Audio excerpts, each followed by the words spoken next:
എൻ്റെ മച്ചാന്മാരെ ഒരു കാഴ്ച സുഹൃത്തുക്കളെ, ഞാനിന്നൊരു ഓട്ടം പോയതാണ്. കണ്ടിട്ട് എനിക്ക് അങ്ങനെ ഭയങ്കര ഇതായി. ഐലൻഡാണ്. പക്ഷെ നിങ്ങൾക്കെല്ലാം കണ്ടിട്ടുണ്ടായിരിക്കും. ഞാൻ ആദ്യമായിട്ടാണ്. അപ്പം നിങ്ങളെ ഒന്ന് കാണിക്കണമെന്ന് താല്പര്യം തോന്നി. നമ്മുടെ കോട്ടയം പോർട്ടിലെ കസ്റ്റംസ് ഉദ്യോഗസ്ഥൻ ഇന്നലെ ഇവിടെ സന്ദർശിക്കുകയുണ്ടായി. എറണാകുളം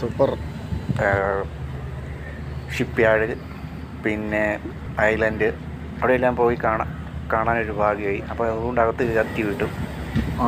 അപ്പോൾ ഞാൻ വീഡിയോ എടുത്താണ്. നമ്മുടെ ഒരു കൂട്ടുകാരന് കിട്ടിയ ഓട്ടമായിരുന്നു. ഞാൻ അതിനോട് ചോദിച്ചു വാങ്ങിയത്. മുഴുവൻ മട്ടാഞ്ചേരി ഇത് കേൾക്കുന്ന ആരെങ്കിലും ഉണ്ടെങ്കിൽ കാണാൻ പറ്റിയത് കാറിൽ ഓട്ടോ വിളിക്കുക, പിന്നെ കമൻറ്റ് ചെയ്യുക. എനിക്ക് ഭയങ്കരമായിട്ട് ഇഷ്ടപ്പെട്ടു. നമ്മളെ ഈ